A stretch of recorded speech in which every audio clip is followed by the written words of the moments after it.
चलिए भाई, कल तक अपन ने हिमालय की सारी चीजें देख ली थी लगभग लगभग।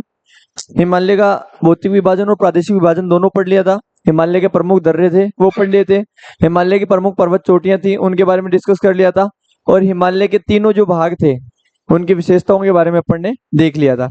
अब कुछ एडिशनल जो चीजें हैं वो अपने को देखनी है, जिनमें देखो सबसे पहले जो चीज आती है उसका नाम है मर्ग, और उसके बाद में आता है करेवा। मर्ग और करेवा क्या होती है, देखिए दोनों के बारे में अपन देखते हैं। सबसे पहला शब्द आता है अपने मर्ग। ठीक है, ये कुछ शब्द आएंगे जो सीधे सीधे पूछ लिए जाते हैं, बहुत बार पूछे जाते हैं कि इस शब्द का अर्थ क्या होता है, इसका अर्थ क्या होता है, तो अपने को देखना है। पहला जो आया अपने मर्ग, मर्ग का अर्थ क्या होता है देखिए। जम्मू कश्मीर में या जो वृहद हिमालय है, जो हिमालय का सबसे उत्तरी भाग है, वहां पे जो घास के मैदान पाए जाते हैं, घास के मैदान यानी पहाड़ी क्षेत्रों में या उत्तरी हिमालय में जो घास के मैदान पाए जाते हैं, घास के मैदानों को क्या कहा जाता है, मर्ग कहा जाता है। मर्ग कहा जाता है, ठीक है, कहा जाता है। ये मर्ग इनके उदाहरण अगर अपन देखें कि मर्ग के सबसे बेस्ट उदाहरण है, तो सबसे पहला उदाहरण है सोनमर्ग। क्या नाम है, सोनमर्ग। सोनमर्ग के अलावा गुलमर्ग। सोनमर्ग और गुलमर्ग ये दोनों ऐसी जगह है जहाँ पे आपको पर्वत की घाटियों में बहुत लंबे लंबे घास के मैदान मिल जाएंगे, और इन्हीं घास के मैदानों को अपन क्या कहते हैं, मर्ग कहते हैं। तो जम्मू कश्मीर में पाए जाने वाले जो घास के मैदान है उन्हें क्या कहते हैं, मर्ग कहते हैं। ठीक है, चलिए भाई, अगला जो शब्द आएगा अपने वो आएगा करेवा। क्या आएगा, करेवा। देखिए करेवा भी एक इम्पोर्टेंट नाम है, बहुत बार पूछा जाता है। क्यों पूछा जाता है, क्योंकि करेवा एक मिट्टी है। देखिए कैसी, क्या मिट्टी है, हिम कणों युक्त, हिम कणों युक्त उपजाऊ मिट्टी। उपजाऊ मिट्टी या मृदा क्या कहलाती है, करेवा कहलाती है। हिम कणों युक्त उपजाऊ मिट्टी करेवा कहलाती है, करेवा कहलाती है। ठीक है, यानी ऐसी मिट्टी जिस जिस मिट्टी के कणों में बर्फ के कण भी पाए जाते हैं वो क्या कहलाती है, करेवा कहलाती है। ये मिट्टी क्यों प्रसिद्ध है, ये मिट्टी इसलिए प्रसिद्ध है क्योंकि इस मिट्टी में, ध्यान रखना, केसर की खेती हेतु, किसके लिए, केसर की खेती हेतु सबसे उपयुक्त मिट्टी है। खेती हेतु सबसे उपयुक्त मिट्टी है, सबसे उपयुक्त मिट्टी, उपयुक्त मिट्टी है। अगर कोई क्वेश्चन पूछ ले कि सबसे ज्यादा केसर की खेती किस मिट्टी में होती है, तो अपने को क्या ध्यान रखना है, करेवा मिट्टी में। ठीक है, केसर की खेती हेतु एक जगह प्रसिद्ध है जिसका नाम है पंपोर तहसील, जम्मू कश्मीर। जम्मू कश्मीर की एक जगह है जिसका नाम है पंपोर। क्या नाम है, पंपोर। पंपोर केसर की खेती हेतु एक प्रसिद्ध स्थान है। यहाँ पे भारत में सबसे ज्यादा और सबसे उच्च किस्म की केसर की खेती होती है, जो अपने को ध्यान रखना है। ठीक है, अब कुछ चीजें और हैं, कुछ घाटियां हैं जिनके बारे में अपने को देखना है। घाटियां, ठीक है, अपन ने पर्वत देख लिए थे, अपन ने पर्वतों के बाद में चोटियां देख ली थी, श्रेणियां देख ली, दर्रे देख लिए। अब कुछ घाटियां देखते हैं जिनमें सबसे पहली है नुब्रा घाटी। कौन सी, नुब्रा घाटी। नुब्रा घाटी क्यों प्रसिद्ध है, कोई बताएगा,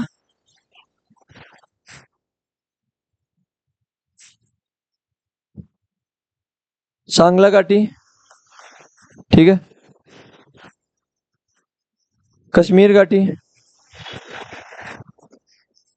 कल मैंने आपको एक घाटी का नाम बताया था, वह कौन सी घाटी है जहां पे दो कुबड़ वाले ऊंट पाए जाते हैं, कौन सी घाटी है।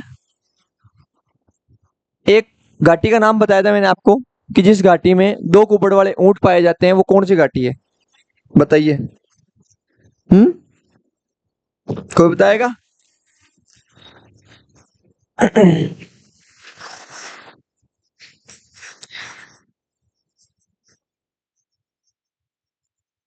बरखा घाटी, उसके अलावा फूलों की घाटी,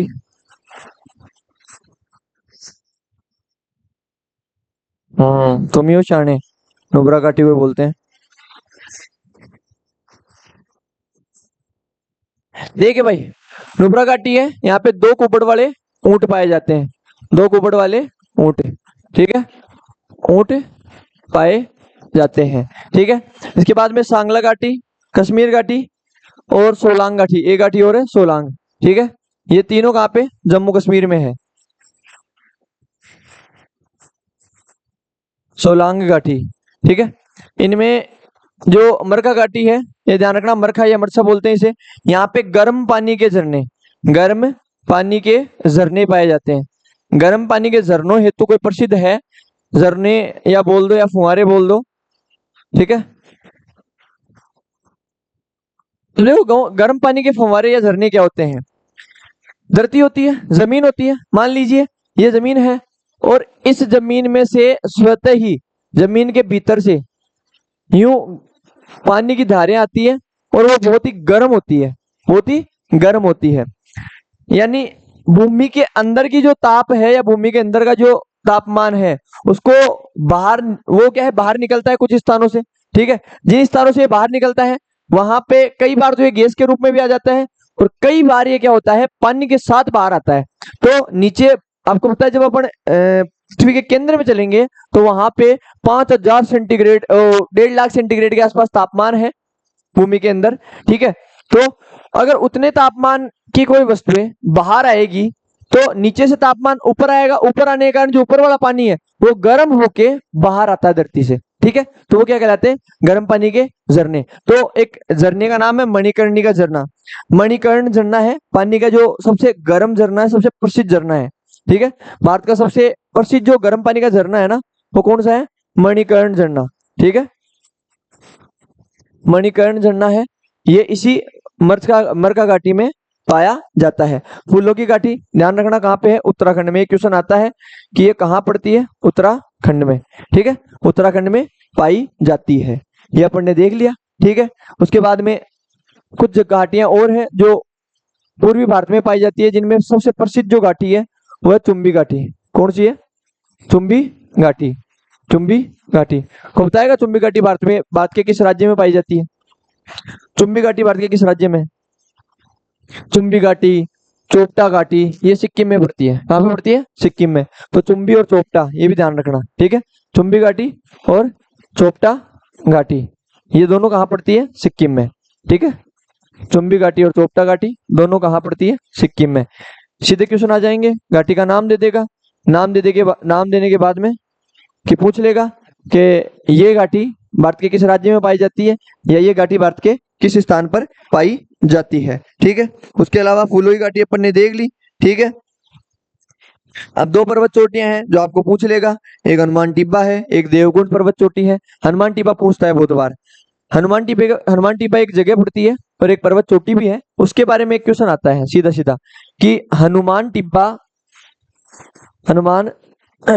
पर्वत, ठीक है, ये कहाँ पड़ता है। सीधा सीधा क्वेश्चन आएगा कि हनुमान टिब्बा पर्वत कहाँ पड़ता है। ध्यान रखना, हिमाचल प्रदेश। कहाँ पे, हिमाचल प्रदेश। हिमाचल प्रदेश में क्या करता है, ये है।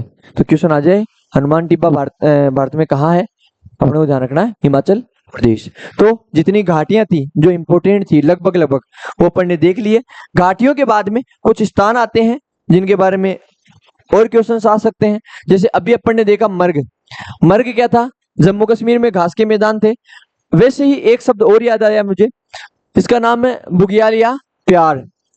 बुग्याल या प्यार, प्यार नहीं, प्यार, बुग्याल या प्यार है, प्यार, ठीक है। बुग्याल या प्यार, ये दोनों घास के मैदान है जो कहाँ पाए जाते, नाम एक ही है, घास का मैदान है। कहाँ पे है ये, उत्तराखंड में, ठीक है।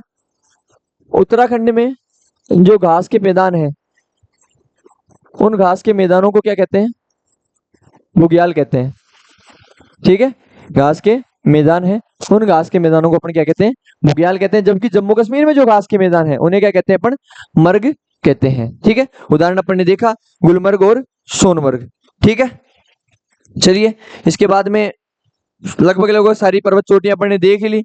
और अब कुछ स्थल हैं जिन स्थलों से क्वेश्चन आ सकता है, तो अपन उन स्थलों के बारे में देख लेते हैं कि कौन कौन से स्थल कहाँ कहाँ स्थित है। एक मठ का नाम आता है, अगर अपन बौद्ध धर्म पढ़ते हैं तो बौद्ध धर्म में एक मठ आता है जिसका नाम है नामग्याल बौद्ध मठ। कौन सा होता है? नामग्याल बौद्ध मठ। तो देखिए थोड़ा सा देख लेते हैं। नाम है नामग्याल बौद्ध मठ, बौद्ध मठ। ठीक है, ये नामग्याल जो बौद्ध मठ है ये भारत के हिमाचल प्रदेश के धर्मशाला नामक स्थान पर है। कहाँ पे है? धर्मशाला नामक स्थान पर। देखिए 1962 में जब दलाई लामा, जो बौद्ध धर्म के वर्तमान में सबसे बड़े गुरु हैं, वो भारत आते हैं, तो वो चीन छोड़ के भारत आ जाते हैं, तिब्बत वाला इलाका छोड़ के वहां से भारत में आके शरण ले लेते हैं। शरण लेने के बाद वो अलग अलग स्थानों पर रहे, लेकिन वर्तमान में उनका जो निवास स्थान है, यानी दलाई लामा का जो निवास स्थान है, वो कहाँ है? नामग्याल बौद्ध मठ, हिमाचल प्रदेश के धर्मशाला में। तो ये क्यों प्रसिद्ध है? क्योंकि ये क्या है? दलाई लामा का निवास स्थान, दलाई लामा का निवास स्थान, दलाई लामा का निवास स्थान। दलाई लामा कौन है बता देता हूं। दलाई लामा एक बौद्ध गुरु थे। 1962 में जब भारत और चीन का युद्ध हुआ, उस चीन युद्ध के बाद में ये क्या करते हैं? तिब्बत वाला क्षेत्र छोड़ते हैं, और तिब्बत वाला क्षेत्र छोड़ के, पहले इनका मूल निवास जो तिब्बत में हुआ करता था, लेकिन तिब्बत वाला क्षेत्र छोड़ के ये क्या करते हैं? भारत में शरण ले लेते हैं। और वर्तमान में बौद्धों का अगर कोई सबसे बड़ा गुरु है तो वो कौन है? दलाई लामा। ठीक है, बौद्ध भिक्षुओं का सबसे बड़ा गुरु, धर्म गुरु है, वो कौन सा है? दलाई लामा। ठीक है, दलाई लामा वर्तमान में बौद्ध धर्म गुरु है, विश्व के सबसे बड़े बौद्ध धर्म गुरु है। ठीक है, तो ये भी अपने को देखना है। इसी के साथ साथ जम्मू कश्मीर में क्या, उत्तराखंड के कुछ और विशेष स्थान हैं जिनका धार्मिक महत्व अत्यधिक है। जैसे कि आपने नाम सुना होगा बद्रीनाथ, केदारनाथ, गंगोत्री, यमुनोत्री, हेमकुंड साहिब। ये प्रमुख स्थान है जो प्रसिद्ध स्थान रहे हैं और पर्यटक स्थल भी हैं। तो इस वजह से अपन उनके बारे में भी देख लेते हैं। देखिए नाम बोलता हूं मैं बद्रीनाथ, मैं वो बात करूं केदारनाथ। ठीक है, केदारनाथ के अलावा मैं बात करूं हेमकुंड साहिब। सिखों का सबसे ऊंचाई पर स्थित जो कोई अगर पवित्र स्थल है ना, वो हेमकुंड साहिब है, हेमकुंड साहिब। ठीक है, हेमकुंड साहिब के बाद में मैं बात करूं गंगोत्री, जहां से गंगा नदी का उद्गम होता है, गंगोत्री ग्लेशियर। उसके बाद में यमुनोत्री, जहाँ पे यमुना नदी का उद्गम होता है, यमुनोत्री। ठीक है, ये प्रमुख स्थल हैं जो कहाँ पे पड़ते हैं? उत्तराखंड में। ठीक है, पर्यटक स्थल भी हैं, साथ ही साथ धार्मिक स्थल भी हैं, इनका धार्मिक महत्व भी है, और ये पर्यटक स्थल भी है। ये भी कहाँ पे पड़ते हैं? हिमालय वाले क्षेत्र में पड़ते हैं। तो हिमालय में जितने भी इंपॉर्टेंट स्थान थे वो अपन ने देख लिए हैं। ये सभी इंपॉर्टेंट स्थान हैं जो हिमालय में पाए जाते हैं कहीं ना कहीं। ठीक है, इसी के साथ साथ अब एक क्वेश्चन मेरा आपसे रहेगा, आप मेरे को बताइए उत्तराखंड की सबसे ऊंची चोटी कौन सी है? उत्तराखंड की सबसे ऊंची चोटी कौन सी है? उत्तराखंड की सबसे ऊंची चोटी, ऑप्शन मैं आपको देता हूं। ऑप्शन आपके समक्ष है त्रिशूल पर्वत, कामेट पर्वत, और तीसरा ऑप्शन ले लो आप नंदा देवी। कामेट,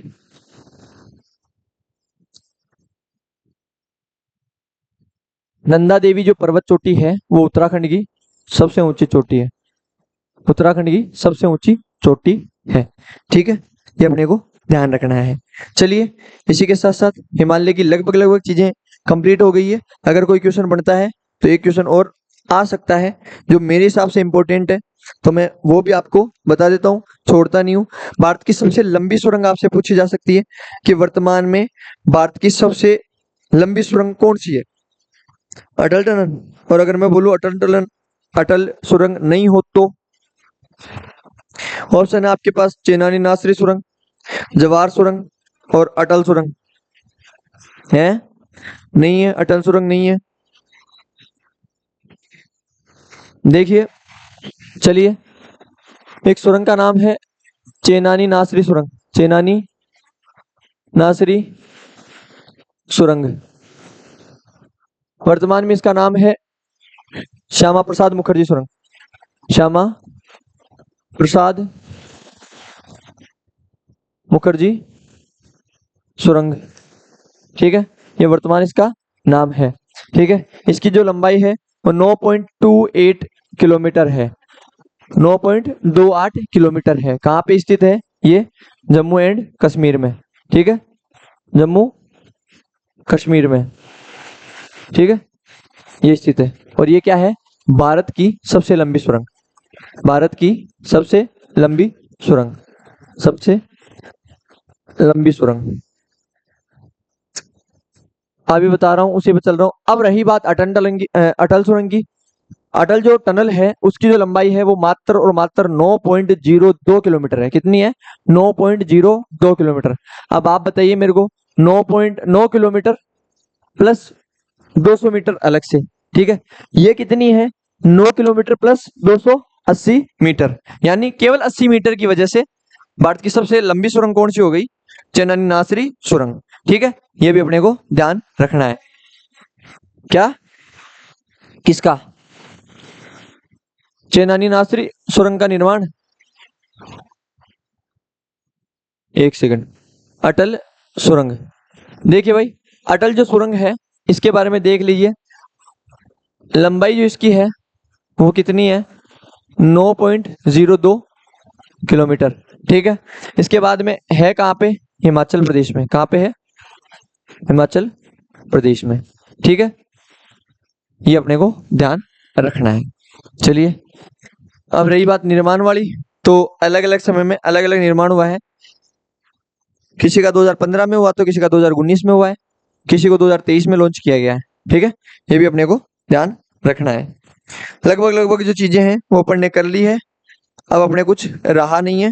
अब अपन आगे का जो टॉपिक है वो देखेंगे। ठीक है, तो हिमालय के बारे में अपन ने सारी चीजें देख ली हैं।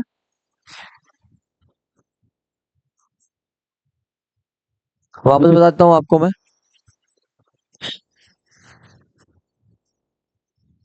यहां से अपन ने कल स्टार्ट किया था, ये हिमालय अपन ने उत्तरी हिमालय या महान हिमालय देख लिया। ठीक है, उसके बाद में प्रमुख ग्लेशियर देख लिए। ठीक है, प्रमुख ग्लेशियरों के बाद में अपन ने उत्तरी हिमालय की संरचना देख ली।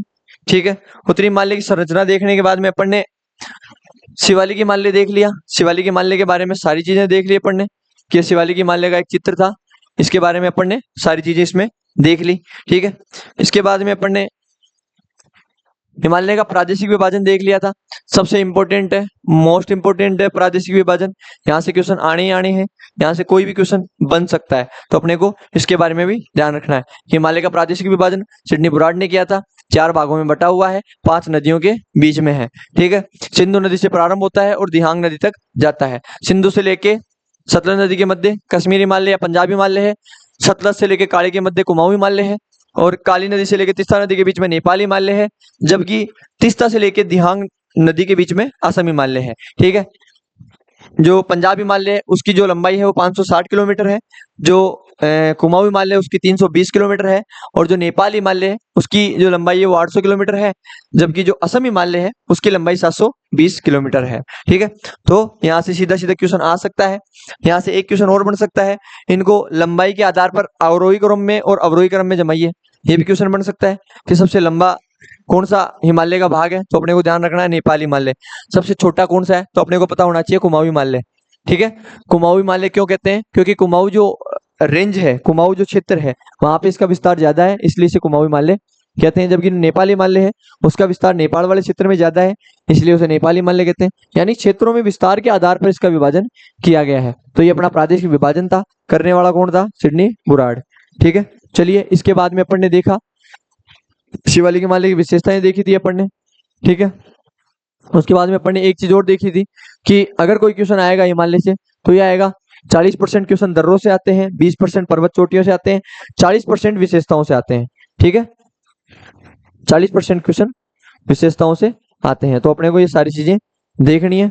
इसके बाद में अपन ने देखा था मर्ग किसे कहते हैं, करेवा किसे कहते हैं।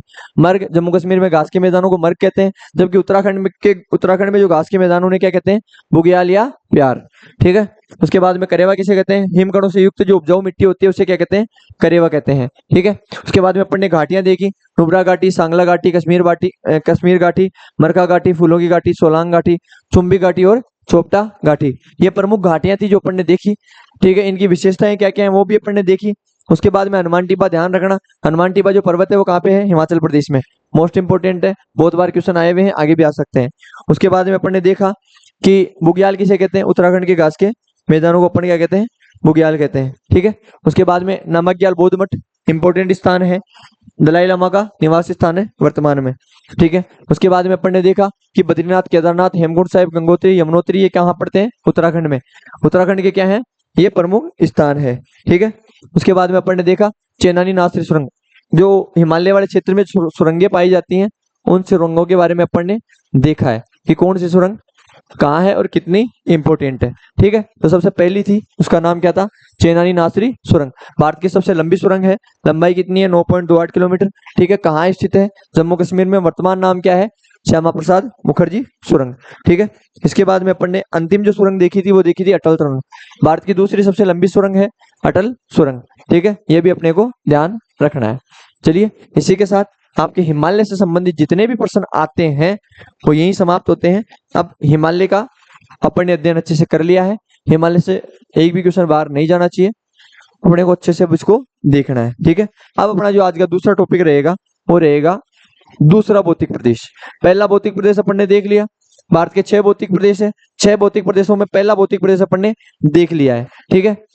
अब दूसरा जो भौतिक प्रदेश रहेगा अपने, वो क्या रहेगा, अगला अगला कौन सा है, किसी को पता है। भारत का उत्तर का विशाल मैदान, कौन सा, उत्तर का विशाल। लेकिन उत्तर के विशाल मैदान पढ़ाने से पूर्व मैं आपको एक चीज और पढ़ाऊंगा जहां से क्वेश्चन आते हैं, वो होते हैं पूर्वोत्तर पहाड़ियां। कौन सी, पूर्वोत्तर पहाड़ियां। ठीक है। पूर्वोत्तर पहाड़ियां, भाई पूर्वोत्तर पहाड़ियों से क्वेश्चन आते ही आते हैं, बहुत बार क्वेश्चन आए हैं और आगे भी आने की संभावनाएं हैं। तो पूर्वोत्तर पहाड़ियां अपने को पढ़नी बहुत जरूरी है। इन पूर्वोत्तर पहाड़ियों का एक चित्र मैं आपको दिखा देता हूं, इसी एक चित्र के माध्यम से आप सीख लोगे कि हाँ यहाँ से क्वेश्चन आ रहे हैं और आगे भी संभावनाएं बन सकती है। ठीक है। तो मैं एक चित्र दिखा देता हूँ, इसी एक चित्र में अपन देख लेंगे कि पूर्वोत्तर पहाड़ियां कितनी इंपॉर्टेंट है और कौन कौन सी है। ठीक है। चलिए, अगर मैं पूर्वोत्तर पहाड़ियों की बात करूं, सॉरी, अगर मैं पूर्वोत्तर पहाड़ियों की बात करूं तो देखिए, हाँ लाल कलर ले लेते हैं, इससे दिख जाएगा। लाल कलर तो पहले से ही है इसमें, पीला ही ले लेते हैं। और थोड़ा सा अपने को केवल और केवल पूर्वोत्तर देखना है तो अपन केवल और केवल पूर्वोत्तर पहाड़ियां ही देखेंगे। ठीक है। पूर्वोत्तर पहाड़ियां ही अपन क्या करेंगे, ध्यान में रखेंगे। देखिए भाई, अगर मैं पूर्वोत्तर पहाड़ियों की बात करूं तो आप देखिए यहाँ पे पूर्वोत्तर पहाड़ियां पाई जाती है। एक है पटकाई बूम, ठीक है। उसके बाद में नागा पहाड़ियां नागालैंड में, मिजो पहाड़ियां मिजोरम में, लुसाई पहाड़ियां मिजोरम में। इन्हीं मिजो पहाड़ियों को लुसाई पहाड़ियां भी कहते हैं। तो मैं यहाँ पे नाम लिख रहा हूँ। पहली जो पहाड़ियां हैं वो कौन सी है, पटकाई बूम। कौन सी है, पटकाई बूम, पटकाई बूम पहाड़ियां। ठीक है। उसके बाद में दूसरी मिजो पहाड़ियां, कौन सी, मिजो पहाड़ियां। मिजो पहाड़ियों को क्या बोलते हैं, लुसाई पहाड़ियां। ठीक है। लुसाई पहाड़ियों के अलावा इन्हीं पहाड़ियों का, इनके अलावा तीसरी जो पहाड़ियां हैं वो कौन सी है, नागा पहाड़ियां। ठीक है, नागा पहाड़ियां। इसके बाद में सबसे इंपॉर्टेंट जो आती है वो आती है गारो, खासी और जयंतिया। गारो, खासी और जयंतिया पहाड़ियां। ठीक है। तो जो 4th नंबर पे आती है, तीनों एक ही साथ है, गारो, खासी और जयंतिया, जयंतिया। ठीक है। गारो, खासी और जयंतिया पहाड़ियां। ठीक है। ये हो गई। इसके अलावा अपन बात करें, कुछ पहाड़ियां ऐसी हैं जो अपने ये जो क्षेत्र है, कौन सा, पश्चिम बंगाल वाला, यहाँ पे भी पाई जाती है। पश्चिम बंगाल वाले क्षेत्र में, पश्चिम बंगाल वाले रीजन में कुछ पहाड़ियां पाई जाती है यहाँ पे। उन पहाड़ियों का भी अपने को ध्यान रखना है। जैसे भारत में सबसे ज्यादा फेमस चाय है वो दार्जिलिंग की पहाड़ियों की फेमस है। तो जो दार्जिलिंग की पहाड़ियां हैं वो कहाँ पाई जाती है, पश्चिम बंगाल में। तो ध्यान रखना, दार्जिलिंग। ठीक है। दार्जिलिंग की पहाड़ियां, ये कहाँ पाई जाती है? पश्चिम बंगाल में। ठीक है, पश्चिम बंगाल में। ये प्रमुख पहाड़ियां हैं जो, कौन सी पहाड़ियां हैं? आपकी पूर्वोत्तर की पहाड़ियां हैं। ठीक है, इसी के साथ पूर्वोत्तर की पहाड़ियों से संबंधित अगर और कोई क्वेश्चन बनेगा तो अपन और देख लेंगे, लेकिन फिलहाल के लिए पूर्वोत्तर की पहाड़ियां जितनी भी इंपॉर्टेंट है वो पढ़ने देख लिया। ठीक है, तो अब मैं इसको वापस ले लेता हूं। अब देखिए, अब इनके बारे में अपन थोड़ा सा चर्चा करते हैं। चलिए भाई, इधर आ जाइए, इनको इधर ले लेते हैं और इसी के साथ अब इनके बारे में थोड़ा थोड़ा अपन देखते हैं। देखिए, पटकाई बूम पहाड़ियां हैं जो कहाँ पे है? नागालैंड और अरुणाचल प्रदेश वाले क्षेत्र में। जबकि जो मिजो पहाड़ियां हैं वो कहाँ है? मिजोरम में। कहाँ पे है? मिजोरम में। ये कहाँ पड़ती है? मिजोरम में। ये अपने को ध्यान रखना है। सीधा क्वेश्चन आएगा, राज्य का नाम। नागा पहाड़ियां, नागालैंड। ठीक है, नागालैंड में पड़ती है। ठीक है, गारो खासी जयंतिया पहाड़ियां मेघालय में। कहाँ पड़ती है? मेघालय में। ठीक है, मेघालय राज्य में। दार्जिलिंग की पहाड़ियां पश्चिम बंगाल में। ठीक है, देखिए जो ये गारो खासी जयंतिया पहाड़ियां है ना, इनसे संबंधित एक कहानी है जो मेरे जीवन से रिलेटेड है। कहानी क्या है? 2020-21 में जब राजस्थान पुलिस की वैकेंसी आई थी, कोविड से पहले, उस समय बहुत अच्छे तरीके से तैयारी करी। अच्छे तरीके से तैयारी कर रहे थे। तैयारी करते करते क्या हुआ कि सारी चीजें पढ़ ली। राजस्थान का इतिहास मुंह पे, राजस्थान की ज्योग्राफी मुंह पे, राजस्थान का जितना भी जीके था वो सारा का सारा रट लिया, एकदम अच्छे से समझ लिया, रट लिया। रीजनिंग पूरी की पूरी पूरी की पूरी पढ़ ली, सारी की सारी रट ली। ठीक है, लेकिन जब एग्जाम में बैठे तो हुआ क्या? क्वेश्चन आता है, गारो खासी जयंतिया पहाड़ियां किस राज्य में पड़ती है? सोचिए, जो मास्टर आपको आज ज्योग्राफी पढ़ा रहा है उसको 2019 में ये पता नहीं था कि गारो खासी और जयंतिया पहाड़ियां किस राज्य में पाई जाती है। उसी दिन सोच लिया था कि पढ़ेंगे तो ऐसा पढ़ेंगे कि जीवन में ज्योग्राफी से तो कोई क्वेश्चन आ जाए, चाहे वो भारत की हो, चाहे वो विश्व की हो, चाहे वो राजस्थान की हो, एक भी क्वेश्चन बाहर नहीं जाए और लोगों को पढ़ा सके। ठीक है, तो कोई चीज दिल पे ले लेते हैं ना, वो बड़ा सीन होता है। ले लिया दिल पे, 2-4 साल जम के तैयारी करी, अच्छे से, इतना अच्छे से पढ़ लिया ज्योग्राफी कि आज आपको पढ़ा रहे हैं। तो मस्त तरीके से पढ़ो, कोई क्वेश्चन छोटा बड़ा नहीं होता। अपन किसी क्वेश्चन को छोटा नहीं आंक सकते, किसी को बड़ा नहीं ले सकते। कभी भी कोई भी क्वेश्चन आ सकता है और कोई भी क्वेश्चन आपका सिलेक्शन करवाने से रोक सकता है। ठीक है, तो ये पहाड़ियां भी अपने को देखनी थी कि पूर्वोत्तर जो पहाड़ियां हैं वो कौन कौन सी हैं। ठीक है, पूर्वोत्तर पहाड़ियां। चलिए, इसी के साथ साथ सारी चीजें अपने देख ली और अब हिमालय का अंत करते हैं। ठीक है, हिमालय को अपन अब समाप्त करते हैं। लेकिन एक चीज आपके हिमालय से क्वेश्चन आएगा तो नहीं, याद रख लेना, हिमालय का महत्व क्या है भारत के लिए। भारत के लिए जो हिमालय का महत्व है वो इस प्रकार है कि हिमालय भारत की रक्षा करता है, किससे? उत्तरी आक्रमणों से।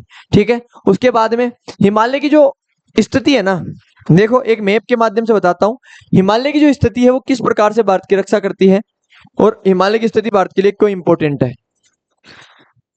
मैं ये मैप ले लूं, एक मैप लेता हूं, रुको अच्छा सा, उस मैप में आपको बताता हूं कि हिमालय की स्थिति भारत में क्यों इंपॉर्टेंट है। देखिए भाई,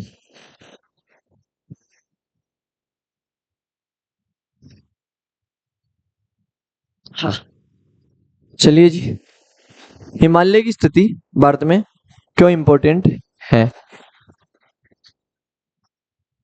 ठीक है, देखिए हिमालय यहां पड़ता है, हिमालय का जो विस्तार है वो इस क्षेत्र में है। ठीक है, यह भारत के उत्तर में है। तो अब देखो, इस ओर से अगर कोई आक्रमणकारी आएगा तो वो हिमालय की ऊंची ऊंची पहाड़ियों को पार नहीं कर पाएगा। इसीलिए हिमालय क्या करता है? भारत की उत्तरी आक्रमणों से क्या करता है? रक्षा करता है, पहली चीज। दूसरी चीज, हिमालय के इस ओर चीन और उसके बाद में साइबेरिया वाला क्षेत्र पड़ता है। उसी साइबेरिया से ठंडी ठंडी हवाएं भारत की ओर आती है, लेकिन हिमालय की ऊंचाई अत्यधिक होने के कारण उन ठंडी हवाओं से भारत की रक्षा करता है कौन? हिमालय। अगर मान लो हिमालय नहीं होता तो आज आधे से ज्यादा भारत हिमालय साइबेरिया से आने वाली जो ठंडी हवाएं हैं ना उनसे प्रभावित होता, और आज हो सकता है भारत का अधिकांश क्षेत्र बर्फ से युक्त होता और ठंडी जलवायु वाला प्रदेश होता। ठीक है। तो उत्तरी साइबेरिया से आने वाली जो ठंडी हवाएं हैं उनसे भी रक्षा करता है हिमालय, उत्तरी आक्रमणों से रक्षा करता है हिमालय। साथ ही साथ जब उत्तर पश्चिमी जो मानसून है या दक्षिण पश्चिमी मानसून ये जब आता है तो यहाँ पे आके रुक जाता है।